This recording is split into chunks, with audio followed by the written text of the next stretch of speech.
CTV News with Mitsumi Takahashi. Good evening. Quebec is again trying to improve access to health care. This time they're hoping the CLSCs can help. The CLSCs will be used to relieve pressure on hospital ERs. Critics, though, are saying the plan is short on details. Here's Matt Grillo. It's back to the future for Quebec healthcare. Minister Sonia Bélanger is counting on CLSCs to help Quebecers have access to frontline services. Les CLSC doivent devenir la plaque tournante de la première ligne. CLSCs have to become the hub of frontline healthcare, the minister says. As part of Quebec's vision, every Quebecer will be assigned to a CLSC. The facilities will be staffed with nurses, social workers, psychologists, physiotherapists, and nutritionists. The minister is clear that CLSCs are not emergency medical clinics, but the goal is to reduce the pressure on ERs. Patients' rights advocate Paul Brunet is hopeful this idea will produce results. I was talking to some other people. They said, CLSCs won't have the resources to take all the, So I say, okay, so let's continue as a status quo and continue sending patients in emergency wards. Is this a better solution? We have to try something. Quebec wants CLSCs to be an entry point for patients, but opposition parties are critical. Quebec Solidaire says the CAQ centralized health care for years, but now wants to use community clinics. It's difficult for us to understand clearly what role they want to give to CLSCs. They want to improve it and they want to increase access for sure, but I mean, what's going to be their direct impact for the citizens on the ground? The Liberals say Friday's announcement lacks details. The patients, they are looking for appointments and having more appointments with the doctors and nurses. The minister says there is $10 million in the budget to improve CLSCs. A drop in the bucket, though, considering Quebec's healthcare budget is nearing $70 billion. Matt Grillo, CTV News. There are other initiatives in Quebec's plan to improve access to health care. All the details are available on our website, ctvnewsmontreal.ca.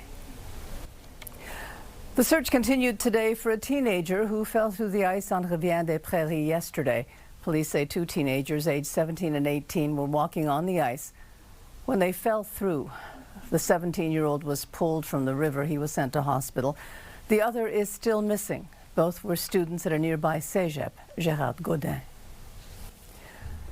There will be service cuts to safe injection sites for addicts in Montreal. The non-profit group that runs them says they don't have enough funding, and they worry that that is going to have consequences. Stéphane Giroux has more. When the opioid crisis hit Montreal around 2017, Spectre de Rue was one of the first nonprofits to offer a safe injection space where users could consume without risking an overdose. Les gens, ils consomment des choses qui sont contaminées.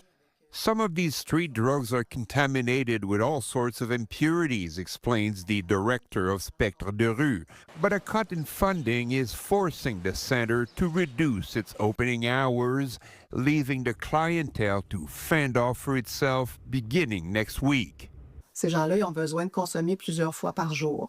These people need their fix several times a day, she says. Aubertin's team has warned users to reach out to other safe injection sites in other parts of downtown.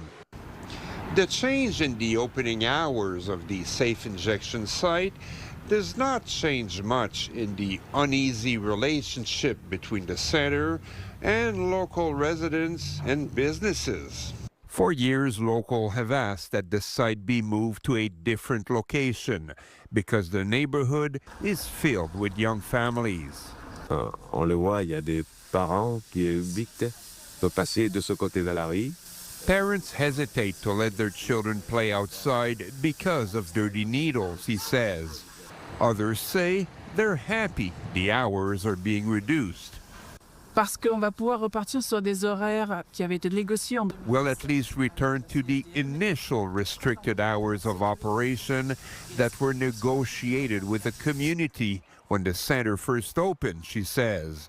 But ultimately, they want the center to move elsewhere.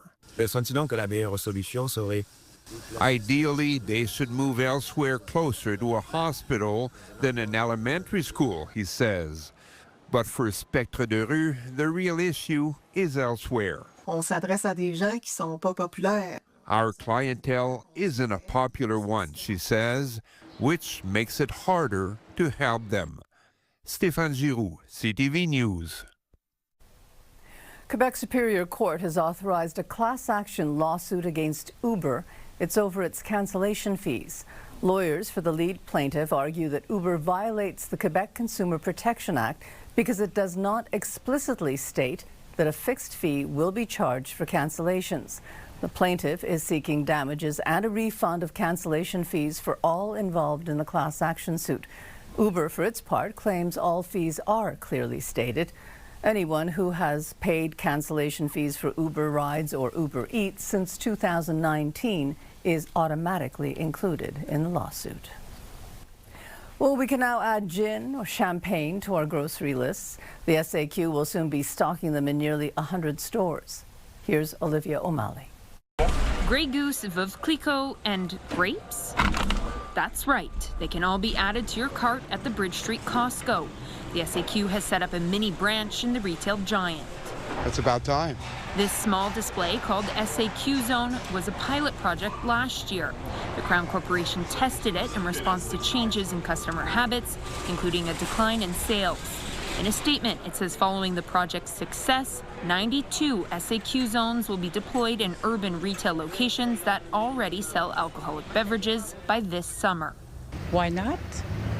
We have it in Florida, and we buy lots of alcohol in Costco in Florida, so I would like to have it here. Quebec's Public Health Association says the zones are concerning. Laurence Ruel says having it in the grocery store could lead to an increase in alcohol consumption. Il y a plus de risques en fait d'en acheter alors que c'était pas prévu. Ce qu'on va appeler des achats plus impulsifs. She's worried about potential impulse purchases. Costco already sells wine and beer. Selection in the SAQ zone will be limited to 40 products. It's the place I go once a week almost because of the fresh vegetables and fruits. And perhaps when I need, I'll buy some alcohol. I'm known to buy some wine there, so. I don't drink alcohol, but I mean, if it's selling at the SAQ, why not at the Costco? The union representing SAQ workers says it opens the door to privatization. C'est de la privatisation qui s'en vient pour la SAQ. Martin Lachance says whether it's Costco or a dépanneur, they will always oppose it. The Bridge Street location is the only Costco selling hard alcohol. The SAQ says this is because it's not a, quote, destination mall with other stores around it. Olivia O'Malley, CTV News. A coalition of student unions held a protest downtown today. Hundreds of students gathered at Dorchester Square. They're denouncing cuts made by Quebec and Ottawa for post-secondary education and institutions. The student unions say more than 65,000 students have voted in favor of more protest action. Fuel prices are climbing with no reprieve in sight, and people are starting to change their travel habits. Paul Hollingsworth has more on that. With gas prices on the rise, drivers and entire industries are feeling the squeeze. Trying to manage, you can say, because we can't survive without a gas. And the pressure at the pumps also continues to spike. The car needs gas, so I just do what I got to do at the end of the day. Trevor Wheatley's van is his office. When he's busy, he drives a lot. Wheatley says the cost of fuel slashes the bottom line of his plumbing business. It's been climbing and climbing, and of course, driving a bigger rig like myself, yeah, definitely it's going to impact, the cost. As Wheatley's overhead becomes more expensive, he passes it on to his customers. I got to charge people, I got to charge travel time now because of covering costs for gas is very important. Fuel analyst Carol Montroy says gas and diesel prices are up alarmingly across Canada since the start of the Iran war. Gasoline up 30% and diesel up 40%. Montroy says if this trend continues, it's safe to predict what will happen next. As we get way above $1.75, $1.80, getting close to $2 a liter, People are changing their habit. Dalhousie University professor Lauren Sheehan worries about a dip in the North American travel tourism industry. The biggest variable cost that airlines face is fuel. So as the fuel prices increase, they're having to pass that on to the customer. Wheatley is already altering his vacation plans because of rising fuel prices. We wouldn't go where we normally would go because of the fuel costs. Sheehan also sees warning signs for the upcoming summer season, a time when people spend money directly on transportation. He expects Canadian travelers to stay closer to home. Paul Hollingsworth, CTV News, Halifax. Pilots and flight staff paid homage to Antoine Forêt last night outside Air Canada headquarters. His body was flown back from New York yesterday. The Air Canada pilot and his first officer, Mackenzie Gunter, were killed on Sunday when their plane collided with a fire truck on the runway at LaGuardia Airport. We have to go through this. So today we mourn, and tomorrow the work begins of making aviation in Canada ever safer.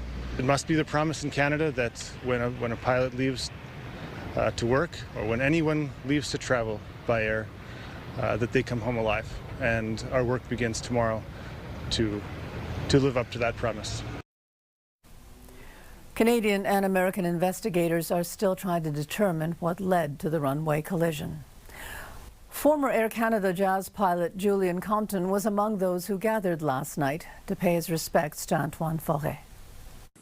You know, in the aviation community, we're a brotherhood. We are a brotherhood of professionals, and we are united by wings. And I felt an obligation. I felt compelled to pull out my own uniform and join my aviation brothers and sisters, of which there were many, to pay our respects and to send Antoine on his final journey home. The entire interview is on our website, ctvnewsmontreal.ca. Tiger Woods has been involved in another car crash. The local sheriff's office says he's now in jail and arrested on suspicion of driving under the influence. It happened this afternoon, not far from his home in Jupiter Island, Florida. Officials say Woods was driving at a high speed and clipped the tail end of another vehicle on a two-lane road. Woods lost control and rolled his SUV. He wasn't seriously hurt. Police say Woods showed signs of being under the influence of drugs, not alcohol. He now faces charges including DUI and refusing to submit to a urine test. This is at least the third time Woods has been involved in a car accident. He was also arrested on a DUI charge in 2017. Students are being offered the option of learning a trade. Grade 6 students took part in a hands-on Trades in Motion Day organized by the New Frontier School Board. Christine Long was there. At Nova Career Center in Châteauguay, students tried 8 vocations. Carpentry had these grade 6ers drilling and hammering. Safely trying their hand at welding means students like Priscilla White learned on a simulator. It shows you what other people do, how maybe it gives you an idea of what you want to be when you grow up. Adam Mahmoudi liked the accounting, business, and secretarial workshop. Like secretaries, I learned that they can also work in hospitals, schools, and different business places. Milena Bertucci tried landscaping, drafting, and healthcare services, yet decided on hairdressing. When I was younger, it was one of the things I wanted to be. So, I don't know, I found it funner than the others, but the others are fun too. 10 elementary schools took part in the event designed to help students know what careers lie ahead. Teachers like Matthew Prévost helped their classes to be ready to try on a trade. Research a job and then come here, and a lot of them have been looking up, becoming an electrician or mechanic or even hairdressing or aesthetics. Eric Wilson says auto mechanics is a good job and a life skill, like knowing how to change your own tire. In the future, they'll all own their own vehicles, so this is a way that they can actually do a little bit of work on their car. Trades in Motion is an investment in the future, theirs and ours. Those are the students who come through our sector, so let's make sure they have opportunities to learn, stay, grow here, and it's by having this experience to say this is maybe a place I can have my family and have a good job. Becoming the next generation of hard workers. Christine Long, CTV News, Châteauguay. And coming up, extending the deadline. They said yesterday that we weren't negotiating with them, and now they admit that we were negotiating with them. So they want to make a deal. That has not stopped Israel, though, from threatening to expand its strikes on Iran. And it is another first. Donald Trump's signature will soon be on U.S. currency.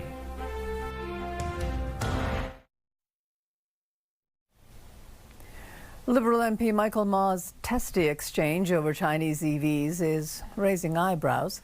Ma appeared to cast doubt on the existence of forced labor in China.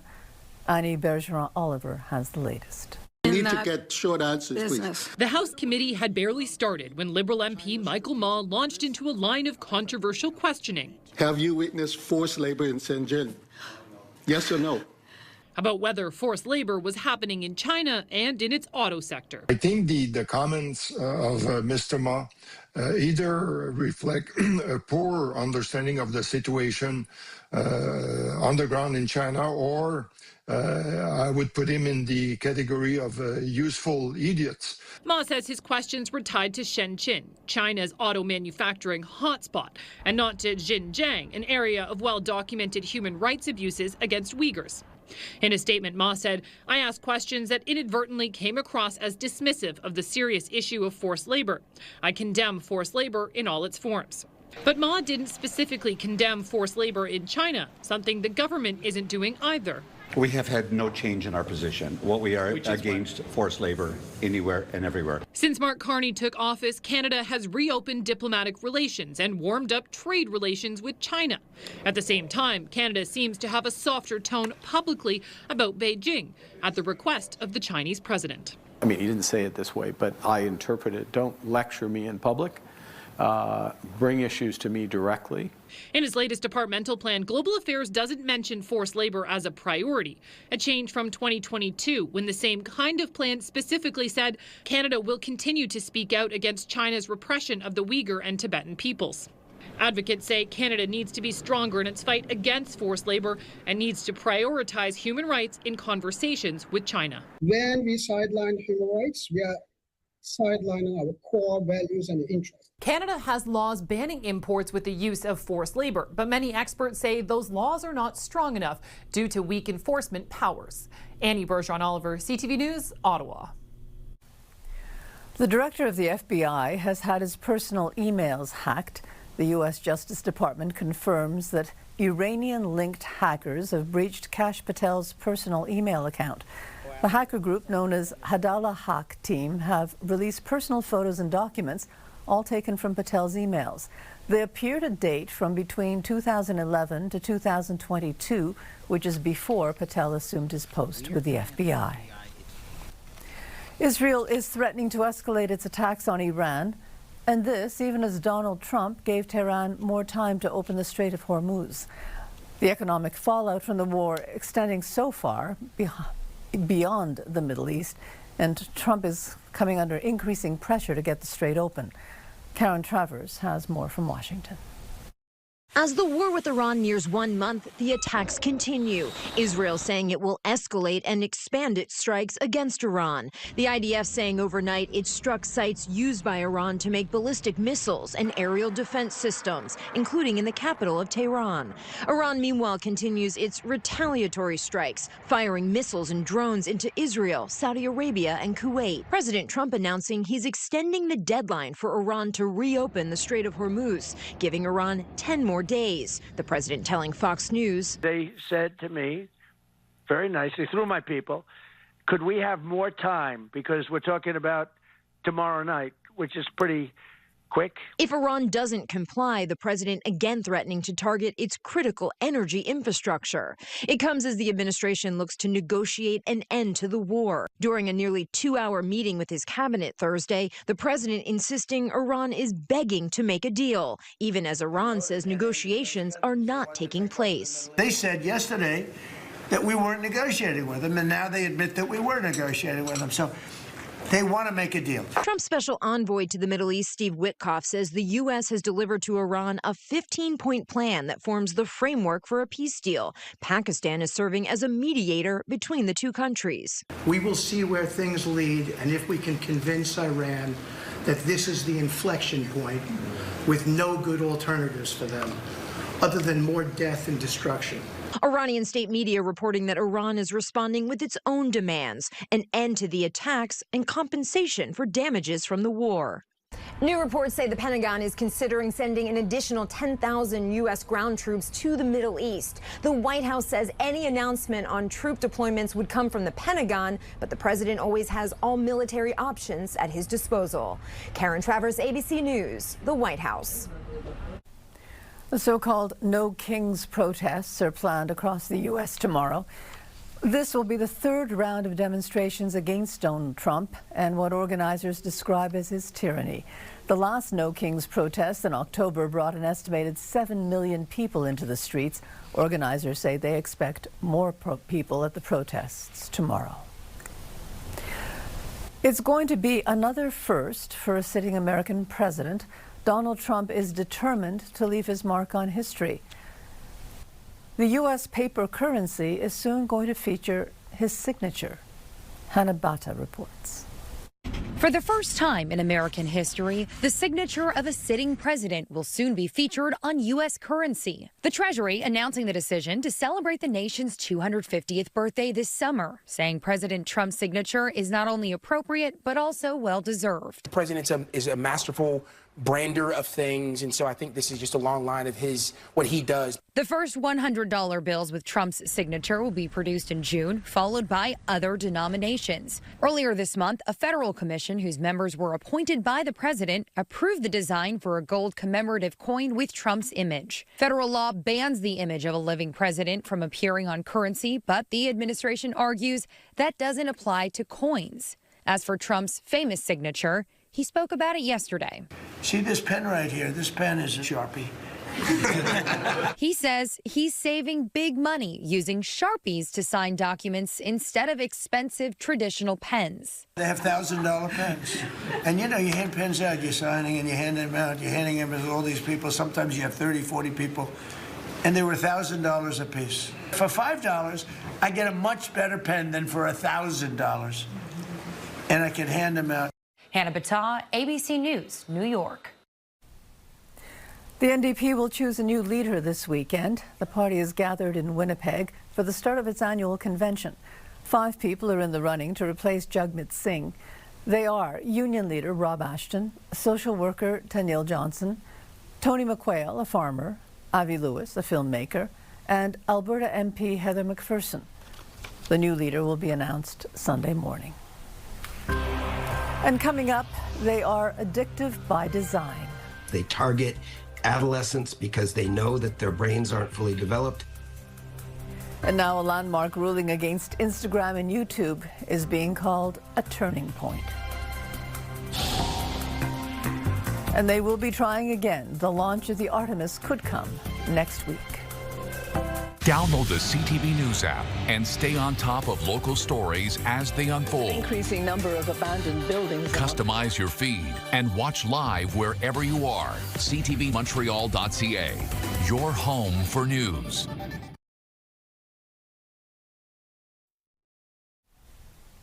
A landmark ruling on social media platforms could change the industry.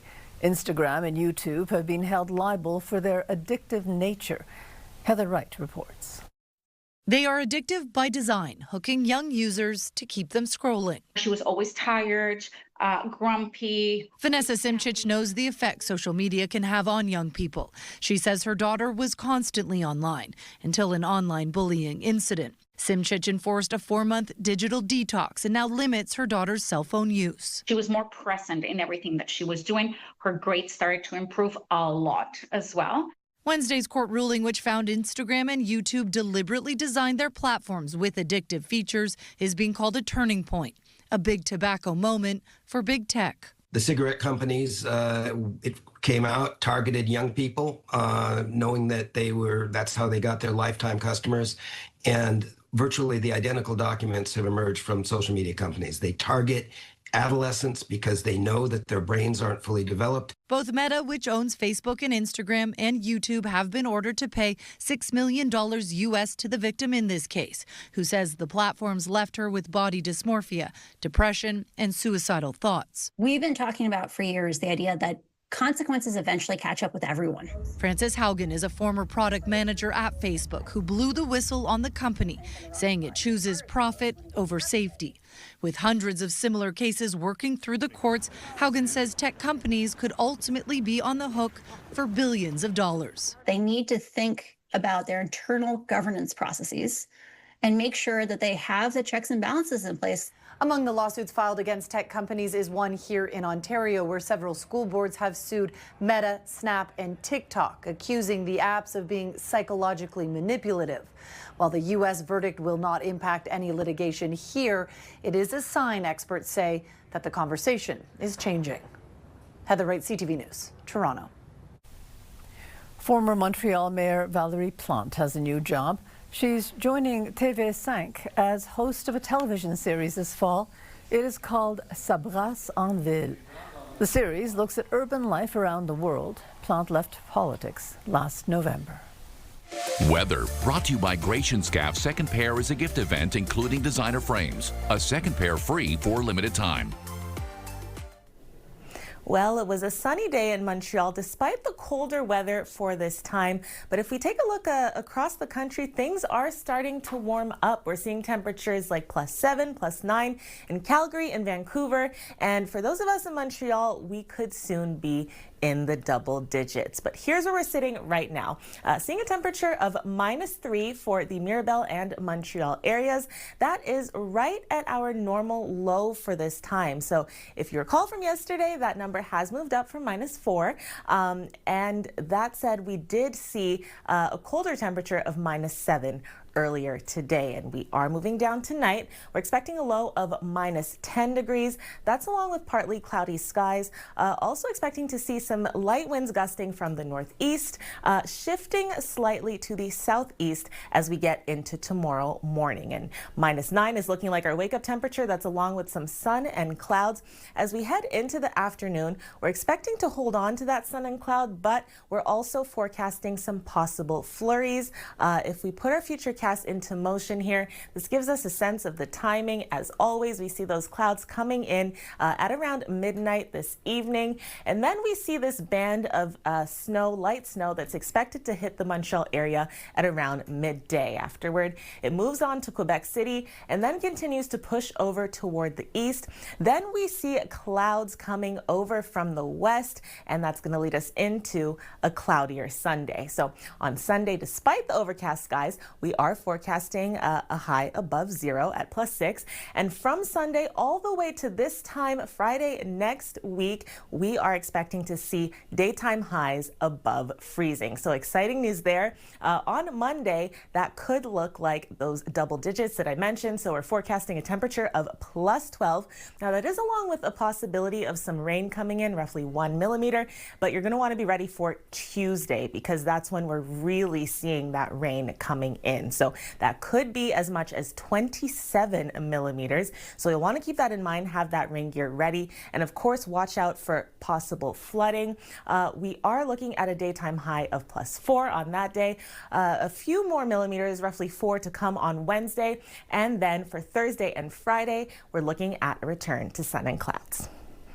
And a quick lotto reminder that tonight Lotto Max is offering a jackpot of 60 million plus 6 Max Millions. You can buy your ticket in store or online. Good luck. The Artemis 2 is hoping for liftoff as soon as Wednesday. It's a mission that's been delayed for years and is billions of dollars over budget, but it's one that could send a crew back to the moon. Heather Wright reports. The crew of Artemis 2 touched down in Florida this afternoon, gearing up for launch day, which could come as soon as Wednesday. We're all fired up to go do this, so allons-y. Canadian Jeremy Hansen is among the astronauts that will take off from the Kennedy Space Center, the first crewed mission of the Orion spacecraft, and the first crew to go to the moon since Apollo 17 in 1972. This mission has not been without setbacks. It's years behind schedule, over budget, and 2 launch attempts this year have been scrapped. We often say, you know, failure is not an option, but I think it is often misunderstood. It's not that we never fail, it's that we don't quit when we fail. While the crew will not land on the lunar surface, they could travel deeper in space than anyone before them as they take a free turn trajectory around the moon and back to Earth. There's no guarantee we will, but if we do, we should celebrate the pioneers who came before us that put us in this position to be breaking a record like that. And then we should, you know, throw that out to the next generation to say, hey, let's go even further. Going further is NASA's plan, with discussions about building a moon base to launch further exploration of the solar system. If you want to go fast, go alone. If you want to go far, go together. Like, that's been our motto from the beginning. And you feel that right now with the sustainable lunar base, habitat, architecture, and kind of the test, fly, test, develop approach. We have been missing that for a long time. We are very happy to have that back.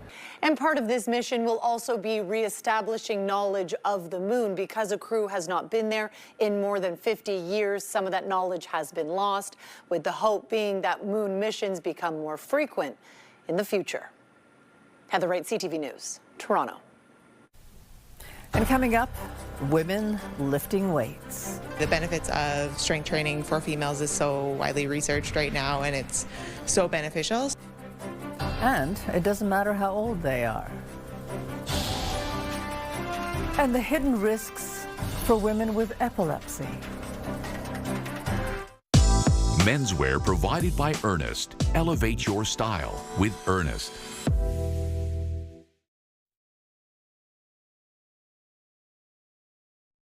Your Health, brought to you by Gratian-Scaff. Second pair is a gift event including designer frames. A second pair free for a limited time. It's estimated that more than 1 million North American women of childbearing age are living with epilepsy, and experts say they face hidden health risks. Mandy Gator has more. It's a disorder of the brain that can cause unprovoked and unpredictable seizures. Patients with epilepsy will say that that's one of the worst things about their epilepsy. They never know when it's going to come. Dr. Danielle Becker with the Ohio State University Wexner Medical Center says epilepsy takes an extra toll on women and girls throughout their lives. Things like puberty, menstruation, pregnancy, post-pregnancy, and menopause can all lead to hormone fluctuations that may impact seizure severity, but she says treatments can help. So even if we can't stop your seizures, but we know they're going to come around this time of month, the moment that you feel something, you would take this rescue medication to try to shut it down and also prevent it from occurring. Becker says epilepsy and medications taken for it can also put bone health at risk, lead to birth control failure, and pregnancy complications. But she says with the care of a doctor or specialist, complications are rare.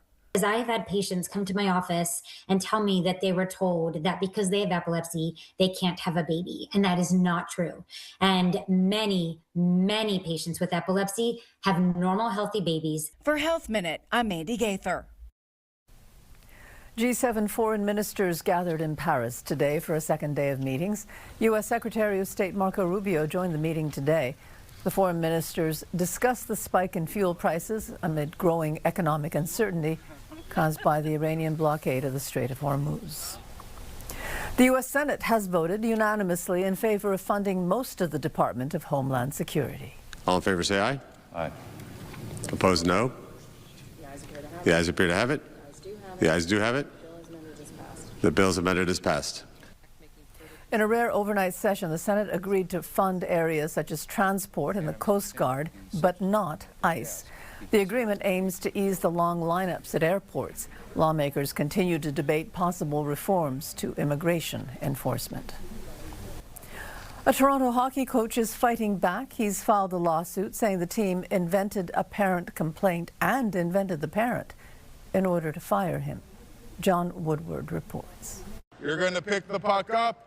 Rayne Carnegie is at home on the ice coaching up-and-coming AAA hockey players, sharing what he learned from his time in the Quebec Maritimes Junior Hockey League, and what he learned from his grandfather, Herb Carnegie, a black player denied a chance to play in the NHL, though was inducted into the Hockey Hall of Fame in 2022. I tried to follow in his footsteps, and my son's on the ice right now trying to follow in both of our footsteps. But much of that was derailed late last year when Carnegie was fired as a coach by the Toronto Titans. I just got blindsided by it, and ultimately I still don't clearly understand why that happened.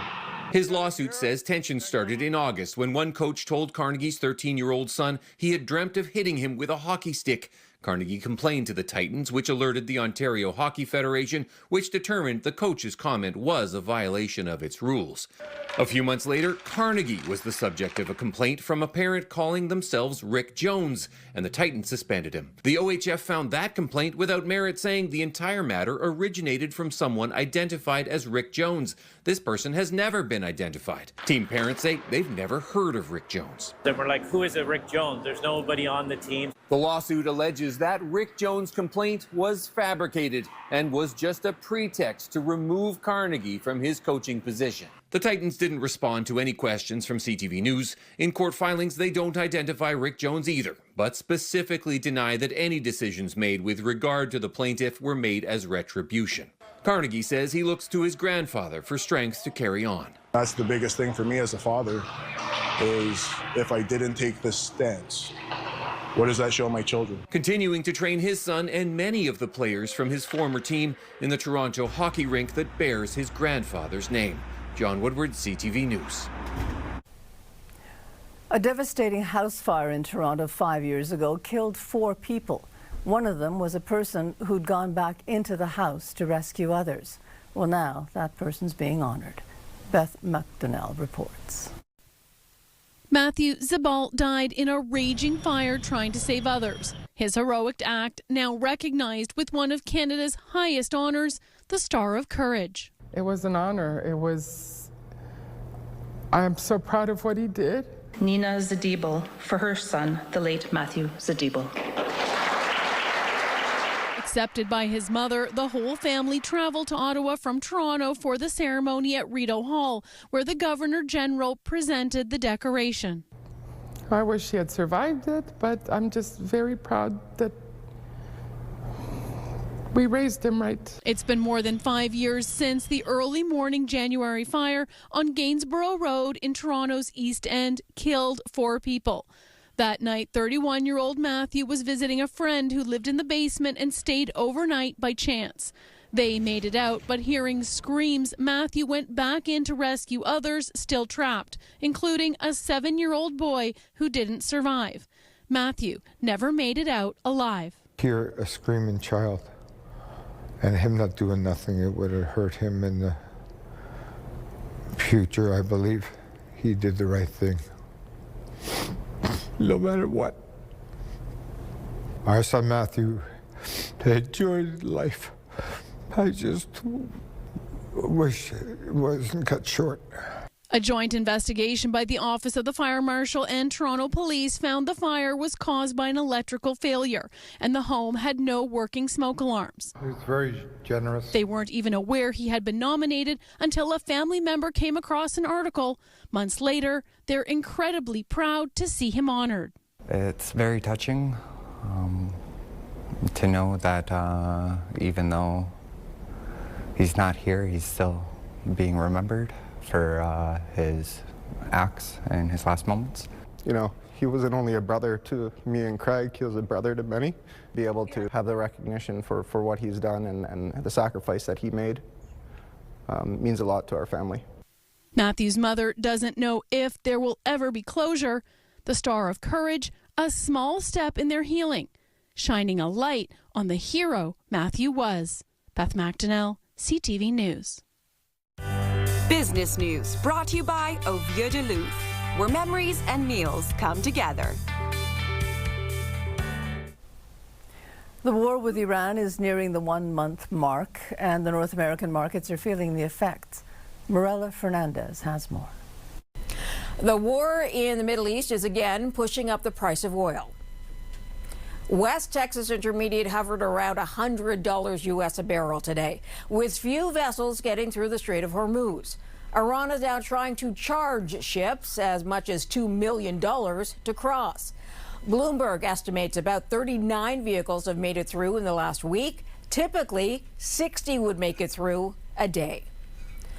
Motorola is buying Bell's land mobile radio network for $675 million. The push-to-talk radio communication service is used widely by law enforcement, firefighters, and other emergency services. The deal is expected to close in the last quarter of the year.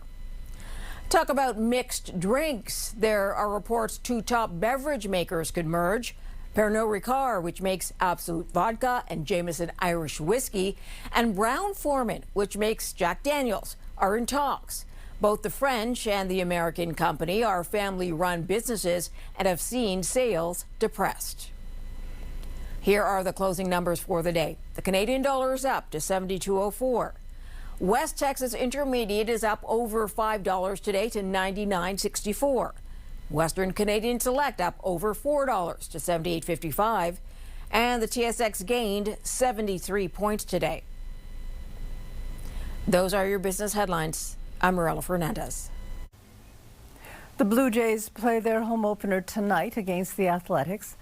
And after last year's World Series run, expectations are high.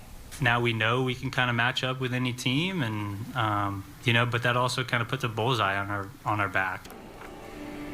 The Jays are playing to a sold-out crowd at the Rogers Centre. Before the opening pitch, the Jays will hoist their 2025 American League Championship banner. A woman in Saskatchewan is setting weightlifting records. Sierra D'Souza Butts has more.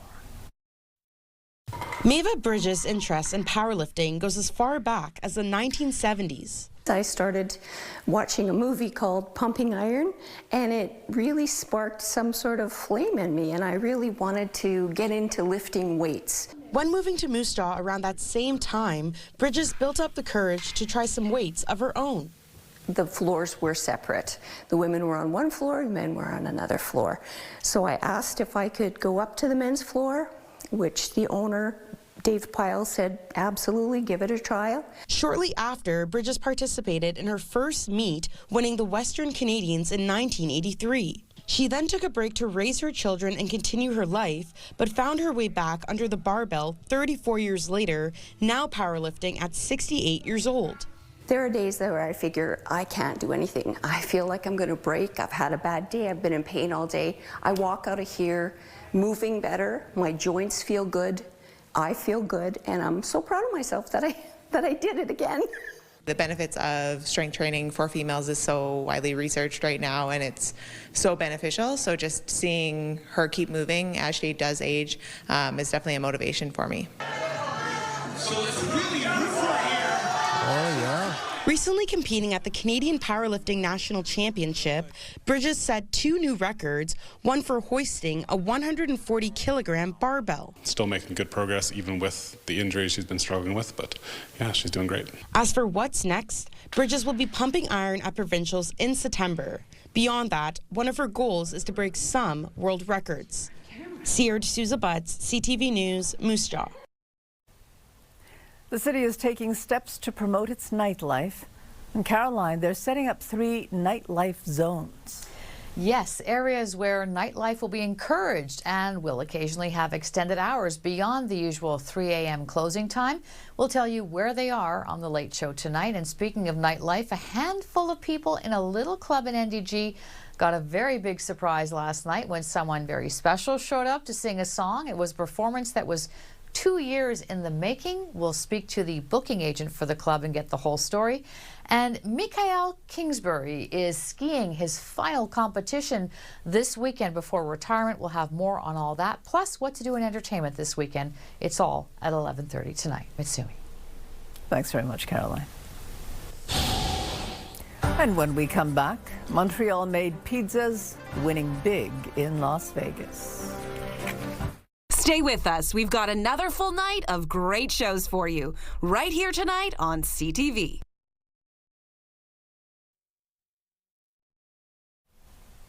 Seems a local pizza maker has a pizza that is second best in the world. Non Solo Pane in Dorval placed second in the Napolitana category. This was at the Las Vegas Pizza Expo, which is an international competition. The team credits Montreal's food scene for their success.